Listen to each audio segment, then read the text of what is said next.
ఇప్పుడు వచ్చినటువంటి బోల్డ్ అన్ని సినిమాలు లేటెస్ట్గా టెక్నాలజీని యూస్ చేసుకొని వస్తున్నటువంటి సినిమాలు, గ్రాఫిక్స్, యానిమేషన్ ఇవన్నీ పెట్టుకొని ఏఐని కూడా ఇంక్లూడ్ చేసుకొని వస్తున్నట్టు సినిమాలు ఇవన్నీ చూసిన తర్వాత యాజ్ ఏ ఎడిటర్గా మీకు ఏమనిపిస్తుంది మోహన్? లేదు, టెక్నాలజీ పెరుగుతూనే ఉంది కదమ్మా, మనకు మంచిది. ఇప్పుడు ఏంటంటే నేను హిమాచల్ ప్రదేశ్లో పోయి షూటింగ్ చేయాలనుకుంటున్నాను, అక్కడ వెళ్ళలేను, బ్లూ మ్యాట్ తీసుకుంటున్నాను, హిమాచల్ ప్రదేశ్ ప్లాన్ చేస్తున్నాను, ఎంత ఖర్చు ఈజీ అయిపోతుంది. అంటే అది ఆడియన్స్కి పోయి చేరే విధాలుగా ఉందా లేదా అని మాత్రం డిసైడ్ చేయాలి. ఇలాగ వచ్చేటప్పుడు నీ ఖర్చు తగ్గుతుంది కదా, అది ఇంట్రెస్ట్ చేయడం ఎలాగా ఏంటన్నది మనం థింక్ చేయాలి. వేరేం లేదు, ఇంట్రెస్ట్ చేయడం ఎలాగా. ఇప్పుడు సినిమాలు తీస్తున్నటువంటి దర్శకులు కావచ్చు, ప్రొడ్యూసర్లు కావచ్చు, చాలా వరకు మోహన్ గారి దగ్గర వర్క్ చేసి వచ్చిన వాళ్ళే కనిపిస్తున్నారు. బొమ్మరిల్లు భాస్కర్ గారు కావచ్చు, సుకుమార్ గారు కావచ్చు, వీళ్ళు ఈ మధ్య కాలంలో తీసినటువంటి సినిమాలని మీరు చూసారా? చూశాను, అన్నీ చూస్తుంటాను. నేను ఏది చూడకుండా ఉన్నాను, నేను అన్నీ ఇప్పుడు కూడా నాకు వీలైన వరకు ఏదో ఒకటి చూస్తూనే ఉంటాను. ఎలా అనిపించింది? అదే ఇప్పుడు నా రూట్లో వాళ్ళు కరెక్ట్గా ఉంటున్నారని అనిపిస్తుంది నాకు, మీ శిష్యులుగా. అవును, ఆడియన్స్కి ఏం చేయాలో అది వాళ్ళు పర్ఫెక్ట్గా చేస్తున్నారు. అది నాకు మరి సంతోషపడతాను. నేను అప్పుడప్పుడు చూసి నేను ఆనందపడతాను, కరెక్ట్గా ఉన్నారు, కరెక్ట్ రూట్లో ఉన్నారు అని చెప్పేసి. విశ్వాసం ఉన్న వాళ్ళు ఉంటారు, విశ్వాసం లేని వాళ్ళు ఉంటారు. నేను దాని గురించి బాధపడను, దాని గురించి ఎప్పుడు బాధపడను. అందువల్ల అది వేరే. బట్ రూట్ కరెక్ట్గా ఉన్నారా లేదా అనేది మెయిన్కి. ఆ రూట్లో వాళ్ళు పర్ఫెక్ట్గా ఉన్నారు, అది మెయిన్. చాలామంది ఉన్నారు మా ఇప్పుడు అక్కడ ఉన్న వాళ్ళలో 25% నా మనుషులు ఉన్నారు. అది నాకు చాలా సంతోషం. అన్ని విధాలుగా నన్ను మరవలేక, నా మీద చెప్పలేక, బయట చెప్పలేక, మోహన్ గారి శిష్యులమని చెప్పుకోలేకనా? ఎందుకని చెప్పలేకపోతున్నారు? ఏదేదో ఉంటుంది చెప్తున్నాను. దాని గురించి బాధపడుతున్నా. ఈగో ఉంటుంది కదా, ఎప్పుడు డబ్బు వచ్చేటప్పుడు ఆ మార్పు ఉంటుంది ఎవరి దగ్గరైనా సరే. అప్పుడు దాకా ఒక మాదిరి ఉంటారు, డబ్బు వచ్చిన తర్వాత ఒక మాదిరి ఉంటుంది. అది అందరికీ ఉండేది, అది మనం ఏం చేయలేము. మనం కొందరికి ఉండకపోవచ్చు, మ్యాక్సిమం పీపుల్కి ఉంటుంది. నా దగ్గర లేనిది అది ఒకటే. డబ్బులు వచ్చినా రాకపోయినా నేను ఎప్పుడు ఒకటే ఉంటాను, మార్పే ఉండదు నా దగ్గర. ఒక పిక్చర్ హిట్ అయితే గర్వం పడను నేను, హిట్ కష్టపడిన దానికి ఫలితం ఓకే, నెక్స్ట్ రెడీ అయిపోవాలి కదా.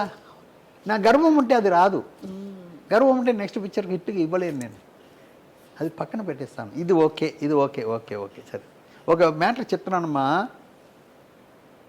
హనుమాన్ పిక్చర్ రిలీజ్ అయిపోయింది, 70 రోజుల పైన అయిపోయింది. డిస్ట్రిబ్యూటర్ నాకు ఇవ్వాల్సిన అమౌంట్ అంతా ఇచ్చేశారు. వాళ్ళు ఇవ్వాల్సిన అమౌంట్ ఇచ్చి అందరికీ అవుట్ రేట్ రాసి ఇచ్చేసాను, అన్నీ అయిపోయింది. అక్కడే ఉన్నాను కదా అని చెప్పేసి ఒక 1 మంత్ రెస్ట్ కోసం నేను చెన్నైకి వచ్చాను. ఒక 10 రోజుల తర్వాత ఒక డిస్ట్రిబ్యూటర్ నాకు ఫోన్ చేస్తున్నాడు.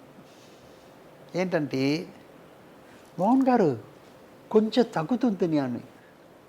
ఆల్రెడీ లాభంలో ఉన్నాడు, కోట్ల మీద లాభంలో ఉన్నారు వాళ్ళు. మోహన్ గారు కొంచెం తగ్గుతుందండి అంటున్నారు. నాకు కోపం వస్తుంది. ఎంత ఇచ్చావు, ఇప్పుడు దాకా బ్రహ్మాండంగా ఆడింది, 70 రోజుల తర్వాత తగ్గుతుంది అంటున్నాడు. ఇది ఏంట్రా బాబు అని కోపం వచ్చింది.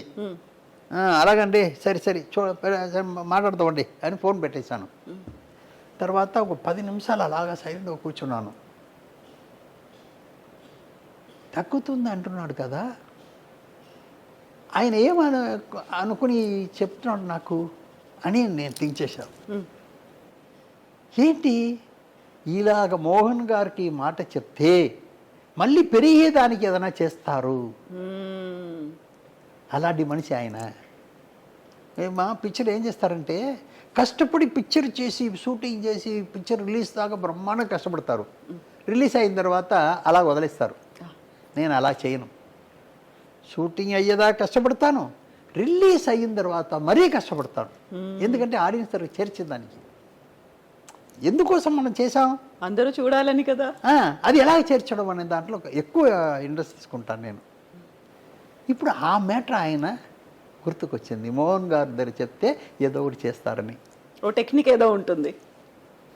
ఇప్పుడు ఇలా థింక్ చేసిన తర్వాత సరైన 2 లారీ బుక్ చేశాను హైదరాబాద్లో.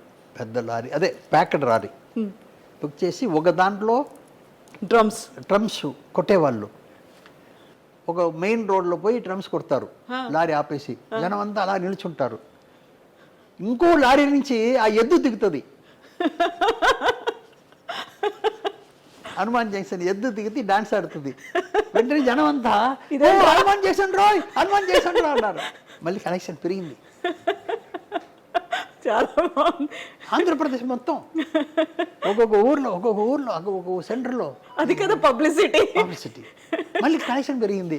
అవును గారు చాలా మంచి పని చేశారండి చెప్తున్నాను. ఎడిటింగ్ ప్రొడ్యూసింగ్ కాదు, పబ్లిసిటీ కూడా చేస్తాం. అది మరీ ఇంపార్టెంట్. క్షేమంగా వాళ్ళు లాభంగా తోరణాలు కట్టాను, మామిడి తోరణాలు. అయ్యో అందరూ ఇళ్ళు కట్టుకున్నారు. మంచి వార్త కదా. క్షేమంగా వెళ్ళి లాభంగా రండి అంటే ఏంటి, అవును, లోపల వచ్చేటప్పుడు లాభంగా రండి అని అర్థం. అలాగే ఒక్కొక్కటి అలాగే చేస్తాను నేను ఒక పిక్చర్ తమిళ్లో చేశానమ్మా. ఆ పిక్చర్కి ఏం చేశానంటే, అప్పుడు క్రికెట్ ఇక్కడ క్రికెట్ మ్యాచ్లు అవుతున్నాయి స్టేడియంలో. మ్యాచ్ ఏం చేశాను, ఒక పక్క మొత్తం పిక్చర్ స్టిల్స్ వేశాను. దాన్ని మడత పెట్టి ప్యాకెట్లో పెట్టుకున్నట్టు. అదర్ సైడు ఏ రోజు ఎవరితో క్రికెట్ మ్యాచ్ ఎవరిని కింద వేస్తారా పేపర్ని, జేబులో పెట్టుకుని అలా జాగ్రత్తగా ఉంచుకుంటారు. ఎంత పబ్లిసిటీ అయింది తెలుసా, చాలా గొప్ప పబ్లిసిటీ అయింది. పిక్చర్ సూపర్ డూపర్ హిట్ అయింది. అలాగే చెప్తున్నాను, ఒక్కొక్కటి సినిమా అనే దాన్ని ఆడియన్స్ని బేస్ చేసుకుని చెయ్యాలి, కానీ మనని బేస్ చేసుకుని కాదు. మనం ఆడియన్స్ కోసం. ఇప్పుడు డబ్బులు 10 కోట్లు 20 కోట్లు 30 కోట్లు 200 కోట్లు 300 కోట్లు 600 కోట్లు 1000 కోట్లు పెట్టుకుని ఇంట్లో హ్యాపీగా ఉండొచ్చుగా. దాన్ని ఖర్చు పెట్టేసి ఫుల్ అయిందా లేదా, ఎందుకు ఈ బాధ?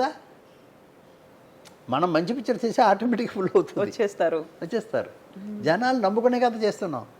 అందువల్ల జనాల కోసం చెయ్యాలి, ఆడియన్స్ కోసం చేయాలి, కానీ మన కోసం కాదు. ఇది నా బేస్. ఇప్పుడు ఒక బెంచ్ మార్క్ లాగా అయిపోయాయి ఇది. హౌస్ఫుల్ కలెక్షన్స్, లేకపోతే బాహుబలి ఇన్ని రికార్డ్స్, లేకపోతే ఇన్ని కోట్లు కలెక్ట్ చేసింది, దీనికి మించి కలెక్ట్ చేయాలి అనేది.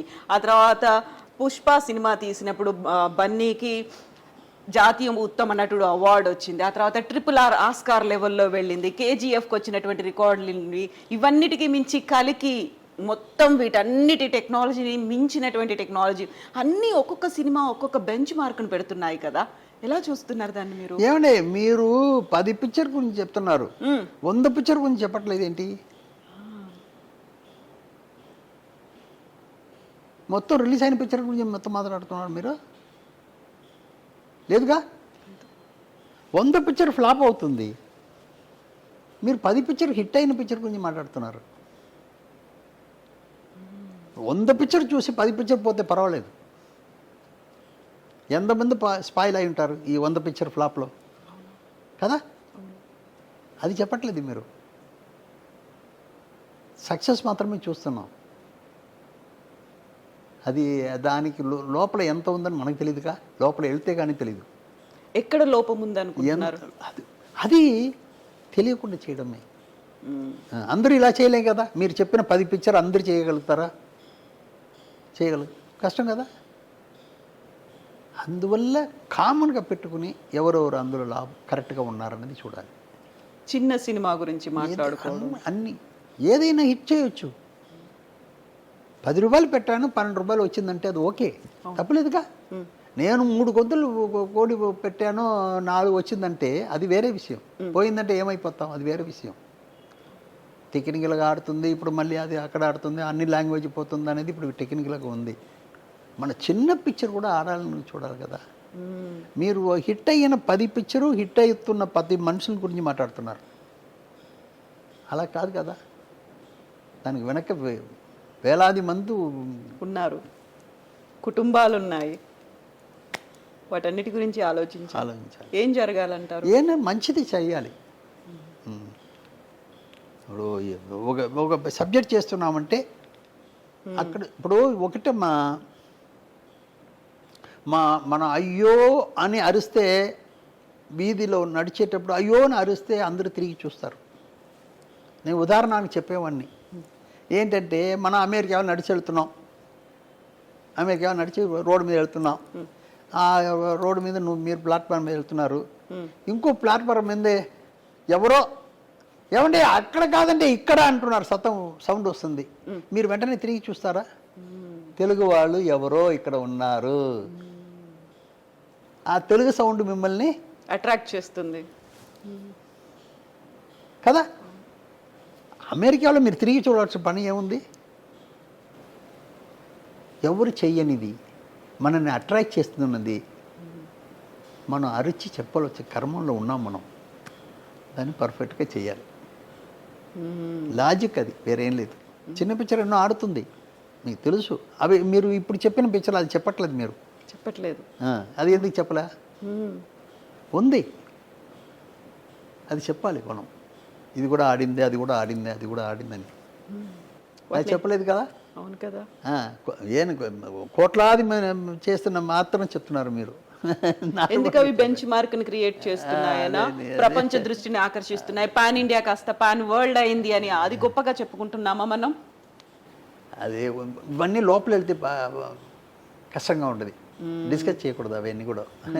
అయితే మోహన్ గారితో ఒక మాట మాత్రం నాకు అడగాలనిపిస్తుంది. మోహన్ గారు, ఎడిటర్ మోహన్ గారు, డిస్ట్రిబ్యూటర్ మోహన్ గారు, ప్రొడ్యూసర్ మోహన్ గారు, స్క్రీన్ రైటర్ మోహన్ గారు, ఇన్నిటి తర్వాత ఆర్టిస్ట్ మోహన్ గారు. ఎందుకంటే డైరెక్టర్ కాలేదు అనేది మోహన్ రాజా గారికి అర్థమైంది, ఆర్టిస్ట్ మోహన్ గారు అని అనాలనిపించింది. చిన్నప్పుడే నేను యాక్ట్ చేస్తానికి చాలా ఛాన్సెస్ వచ్చిందమ్మా. చిన్నప్పుడే నాకు అప్పుడు 15-20 ఇయర్స్ లోపల చాలా ఛాన్సెస్ వచ్చింది. నాకు దాని మీద ఇంట్రెస్ట్ వెళ్ళా, అది ఏంటో అర్థం కాలేదు నాకు. ఇప్పుడు మీరు వైట్ అండ్ వైట్ వేసుకున్నారు, గడ్డము జుట్టు కూడా తెల్లగా ఉంది. మా టీం మెంబర్ గురుబ్రహ్మ మిమ్మల్ని చూడగానే ఒక మాట అడిగారు, సార్ మీరు ఏమన్నా ఒక సినిమా రోల్ కోసం ఈ గెటప్లో ఉన్నారా అనేది. చూడగానే అలా అనిపించింది. అలాంటిది ఏమన్నా ప్లాన్ ఉందా, అసలు ఆలోచించరా? ఇంకా లేదు, మరి అదంతా లేదు. కొంచెం హెల్త్ బాగాలేదు కొంచెం, అందువల్ల బయటకు వెళ్ళటం లేదు నేను. ఏదో మీరు కొంచెం మా విఘ్నేష్ గొడవ చేశాడు, అదే ఆయన వచ్చి చాలా రోజుగా ఒకసారి మోహన్ గారు పట్టుపట్టాడు. సరే, నాకు ఎక్కువ దూరం చేయలేను నేను, నా మీద ప్రేమతో ఉన్న వాళ్ళని దూరం చేయలేను నేను. Thank you so much sir, thank you so much. చాలా పెద్ద ఇంటర్వ్యూ ఇచ్చారు, చాలా కాలం తర్వాత ఇచ్చారు. ఆ ప్రేమ అన్నారు చూడండి, అది చాలు సార్ నిజంగా మాకు హ్యాపీ, చాలా సంతోషం. మీరు వచ్చిన దానికి చాలా విషయాలు బయటికి వచ్చింది. Thank you so much. ఇది వచ్చి అందరూ చూడాలి, చూసి ఎంజాయ్ చేయాలి. దీంట్లో ఉన్న మంచి దాన్ని మాత్రం తీసుకోండి, చెడ్డదాన్ని వదిలేసేయండి. అంత మంచి ఉంది సార్, చాలా అంత మంచి చెప్పారు సార్, అన్ని మంచి. Thank you so much. అది చెప్పకపోతే బాగుండదుగా. Thank you so much sir, thank you. Thank you Mohan garu, మీ టైం మాకు ఇచ్చి మంచి క్వశ్చన్స్ అడిగారు. నేను నా సర్వీస్గా దానికి కావలసిన జాబ్ అని చెప్పాను. అందరూ లైక్ చేయండి, మా దాంట్లో ఉన్న మంచిది తీసుకోండి, చెడ్డదాన్ని వదిలేసేయండి. Thank you so much.